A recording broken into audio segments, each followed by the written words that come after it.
CPR stands for Central Pivot Range. This indicator was introduced by pivot boss, named Frank Ochoa. The traditional pivot points generally have one pivot line surrounded by support and resistance level. Above the pivot line, you will be getting R1, R2 and so on. And below the pivot line, you will be getting S1, S2 and so on. This is called standard floor pivot points, which we all know.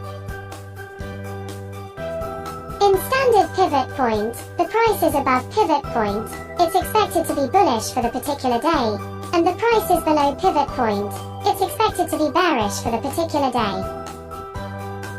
This normal pivot point single line is broken into three lines, that is called expanded floor pivot points. This central line is called central pivot points, top line is called top central pivot point, the bottom line is called bottom central pivot points. These three lines are together called a central pivot range. And above this, default resistance will be there, and below this, default support will be there. Why these three lines are important?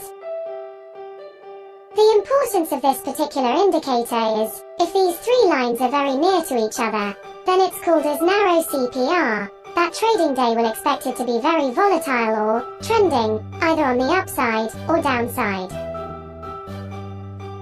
For example, on the 3rd of June Bank Nifty had narrow CPR, so the market was trending day.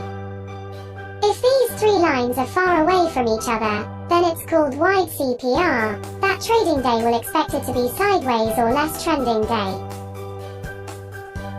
For example, on the 16th of May, Bank Nifty had wide CPR, so the market was sideways. This CPR indicator can be used in TradingView, in.tradingview.com.